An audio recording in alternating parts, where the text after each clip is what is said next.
আলাইকুম এভরিওয়ান, আমি সাবরিনা তানজিন তানফি আপনাদের সামনে আবার হাজির হয়ে গেলাম ডাটা স্ট্রাকচার অ্যান্ড অ্যালগরিদমের নতুন একটি চ্যাপ্টার নিয়ে। আজকে আমরা যে চ্যাপ্টারটি সম্পর্কে জানবো সেটি হচ্ছে mathematical notation and function. Mathematical notation and function এই চ্যাপ্টারের আন্ডারে যে টপিকগুলো আছে সেগুলো আমি এখানে লিখে দিচ্ছি।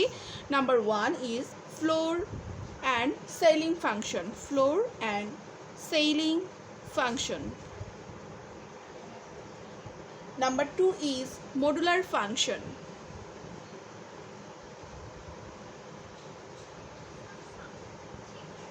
Number 3 is integer and absolute value.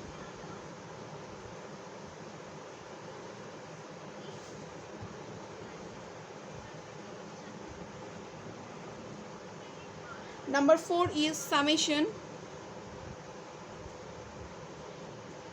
Number 5 is factorial. Number 6 is permutation.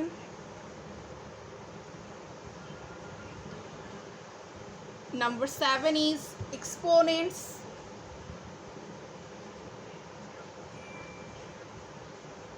And number 8 is logarithm. আমরা এই চ্যাপ্টারে এই 8টি টপিক সম্পর্কে ক্লিয়ারলি ধারণা নিব। তো আমি আমার ফার্স্ট টপিকে চলে যাচ্ছি।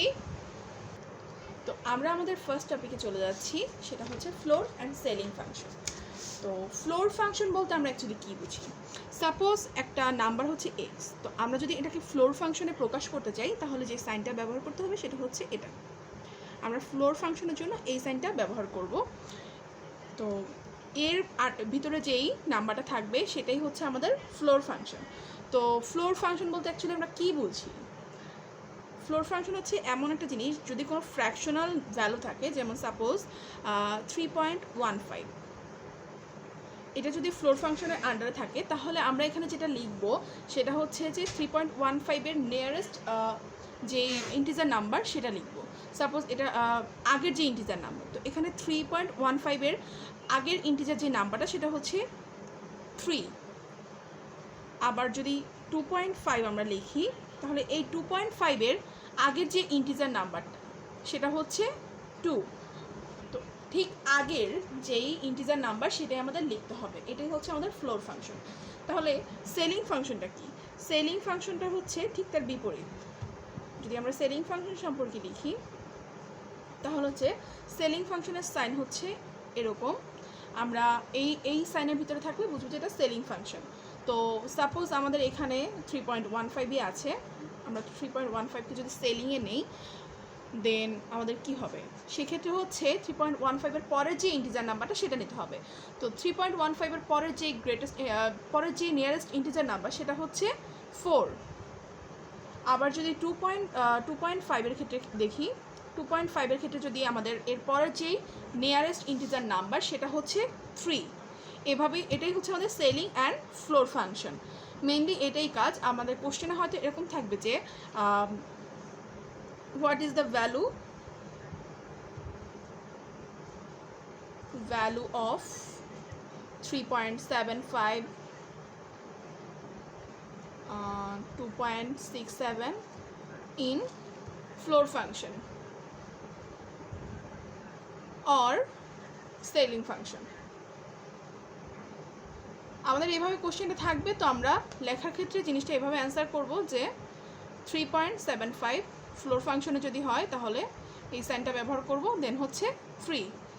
আর যদি 2.5 থাকে, 2.67 থাকে সেক্ষেত্রে হচ্ছে 2। যদি সেলিং ফাংশনে থাকে তাহলে হচ্ছে 3.75 = 4, 2.67 = 3। এটাই হচ্ছে আমাদের ফ্লোর অ্যান্ড সেলিং ফাংশনের মেইন কাজ। তো এরপরে আমরা চলে যাচ্ছি আমাদের নেক্সট টপিক। আমাদের নেক্সট টপিক হচ্ছে মডুলার ফাংশন। আমরা মডুলার ফাংশনের দিকে মুভ করতেছি। আমাদের মডুলার ফাংশন বলতে আমরা কী বুঝি? মডুলার ফাংশন বলতে অ্যাকচুয়ালি আমরা মড বা ভাগশেষকে বুঝি। তো এখানে সাপোজ একটা এক্সাম্পল, এটার যেই স্ট্রাকচারটা সেটা হচ্ছে কে মড এম। এই ফাংশনটা আমাদের ব্যবহার করতে হবে।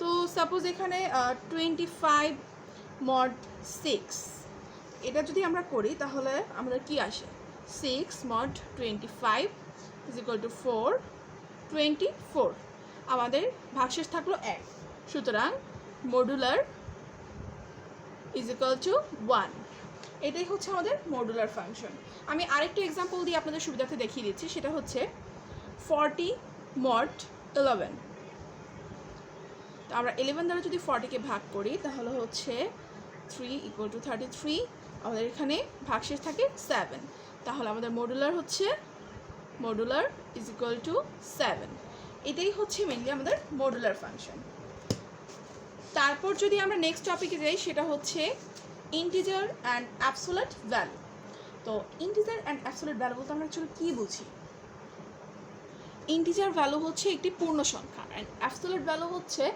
আপনার পূর্ণ সংখ্যাও হতে পারে ফ্র্যাকশনাল সংখ্যাও হতে পারে তো এখানে ইন্টিজার নাম্বারের ভ্যালুর ক্ষেত্রে যেটা আসবে সেটা হচ্ছে integer value equals to int equals to 3.14 then only 3 আমাদের যদি এখানে আসে ইন্ট 0.25 তো 0.25 এটা তো একটা ফ্র্যাকশনাল ভ্যালু তো 0.25 এর পরের যে ইন্টিজার সেটা কি সেটা হচ্ছে 1 সাপোজ ইন্ট 9.4 কারণ এখানে আমাদের ইন্টিজার হচ্ছে 9 আমরা শুধু 9 লিখব তো অ্যাবসোলিউট ভ্যালুর ক্ষেত্রে এবার আসি যদি অ্যাবসোলিউট ভ্যালুর কথা আমরা চিন্তা করি অ্যাবসোলিউট ভ্যালু আমরা এখানে মডুলাস ব্যবহার করব সাপোজ x হচ্ছে একটা ভ্যালু এটাকে মডুলাস ব্যবহার করব 3.14 then we'll write 3.14 suppose there will minus 3.14 for the modulus there will 3.14 আবার যদি এখানে 0.25 থাকে তাহলে আমরা 0.25ই লিখব এটা হচ্ছে অ্যাবসোলিউট ভ্যালু অ্যান্ড ইন্টিজার ভ্যালুর মধ্যে পার্থক্য তো let's move on the next topic that is summation এখানে সামেশন বলতে অ্যাকচুয়ালি যোগ বোঝায় আপনাকে একটা ম্যাথ দেওয়া থাকবে as like summation n is equal to 5 i is equal to 1 that's mean ভ্যালুটা শুরু হবে 1 থেকে এবং শেষ হবে 5 এ গিয়ে তো এখানে আমরা i সমান কি লিখতে পারি i is equal to যেহেতু 1 থেকে শুরু হবে n পর্যন্ত এটা চলবে i থেকে শুরু হবে n পর্যন্ত চলবে তাহলে i হচ্ছে 1 n হচ্ছে 5 তাহলে আমাদের 5 পর্যন্ত যোগ হয়ে যাবে 1 2 3 4 5 সমান সমান 15 যদি আরেকটা এক্সাম্পল আমি দেই তাহলে সেটা হচ্ছে summation of n is equal to 2 i is equal to 2 then i square is equal to what আমাদের i এর ভ্যালু দেওয়া আছে 2 n is equal to 2 আমাদের যাবেও 2 পর্যন্তই শুরুও হবে 2 থেকে তাহলে হচ্ছে 2 এর স্কোয়ার is equal to 4 আমাদের ভ্যালু দেওয়া আছে 5 n is equal to 5 summation i is equal to 1 then i cube is equal to what তো এরকম যদি দেখা যায় তাহলে i cube is equal to i এর মান হচ্ছে 1 থেকে শুরু 1 cube plus 2 cube plus 3 cube plus 4 cube plus 5 cube plus আমাদের আপ টু 5 পর্যন্ত কিউব করে যেতে হবে তো আপ টু 5 পর্যন্ত কিউব করে গেলে আমাদের ভ্যালু কত আসে সেটা আমরা দেখে নেই 2 cube is equal to 8 3 cube is equal to 27 4 cube is equal to 64 and 5 cube is equal to 125 যদি আমরা সাম করি তাহলে এখানে হচ্ছে 225 এটাই হচ্ছে আমাদের মেনলি সামেশনের কাজ এই চ্যাপ্টারের ম্যাথগুলো খুবই ছোট ছোট আর খুবই ইজি তো আমরা এবার ফ্যাক্টোরিয়ালে চলে যাচ্ছি ফ্যাক্টোরিয়ালের ক্ষেত্রে আমরা সবাই ফ্যাক্টোরিয়াল সম্পর্কে এইচএসসি লেভেলে জেনে এসেছি তারপরে আমরা আবার একটু ক্লিয়ার হয়ে নিচ্ছি if n is equal to 3 then n factorial is equal to what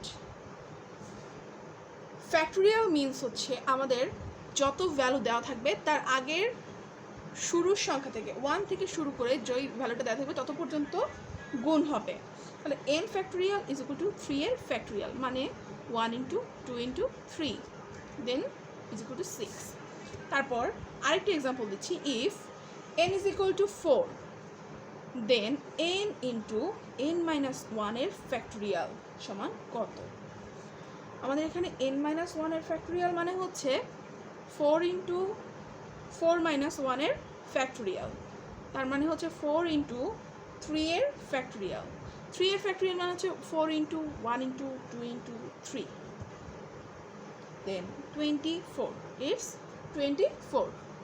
এটাই হচ্ছে আমাদের ফ্যাক্টোরিয়ালের কাজ। আমরা এবার চলে যাচ্ছি পারমুটেশনে।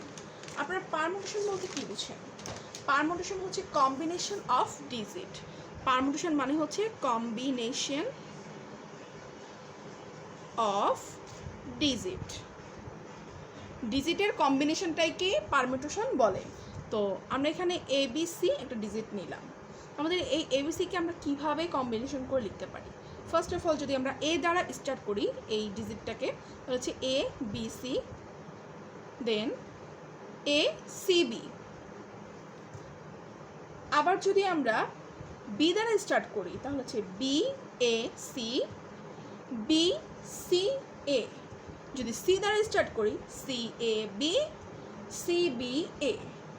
এভাবে যতভাবে সাজানো যায় সেই কম্বিনেশনটাই হচ্ছে পারমুটেশন।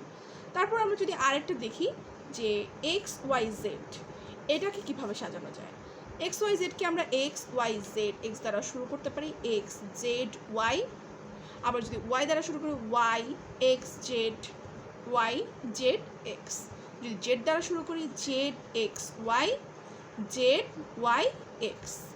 তো আপনাদের প্র্যাকটিসের জন্য আমি একটা এক্সাম্পল দিয়ে দিচ্ছি, MNOP। এটা আপনারা নিজেরা বাসায় প্র্যাকটিস করে দেখবেন। এই কম্বিনেশনটাই হচ্ছে পারমুটেশন। তো আমরা এবার চলে যাচ্ছি এক্সপোনেন্টস। এক্সপোনেন্টস অ্যাকচুয়ালি কি? এক্সপোনেন্টস জিনিসটা হচ্ছে পাওয়ার, অথবা হচ্ছে আমরা যে স্কয়ার, কিউব, এই পাওয়ারগুলোই হচ্ছে actually exponents. Suppose if n is equal to 3, then n square is equal to what? n square is equal to 3 এর square equals to 9. তাহলে if n is equal to 3, then n minus 2, n to the power minus 2 or n inverse 2 is equal to what? n inverse 2 equals to 3 inverse 2. আমরা জানি যদি কোনো পাওয়ার inverse অথবা minus পজিশনে থাকে তাহলে সেটা 1/, হয়ে যায়। তাহলে 1/3 স্কোয়ার, 1/9 ইটস আওয়ার অ্যান্সার। তারপর যদি আবার দেখি আরেকটা example, if n is equal to 4, then n to the power 4 is equal to what?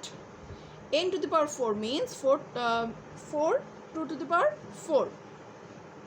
n is equal to যদি 4 n is equal to 2 হলে তাহলে 2 to the power 4, then it's 16. এটাই হচ্ছে আমাদের মেনলি এক্সপোনেন্টস। এরপর আসি লগারিদম। আমরা সবাই এটার সাথেও পরিচিত। তো লগারিদমের ক্ষেত্রে একটা এক্সাম্পল হচ্ছে log 2 to the power 8।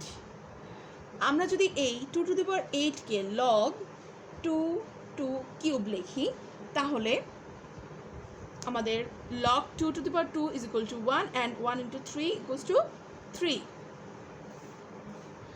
Then আরেকটা এক্সাম্পল হচ্ছে log 64। আমরা এখানে লিখতে পারি log 2 to the power 6 is equal to 6.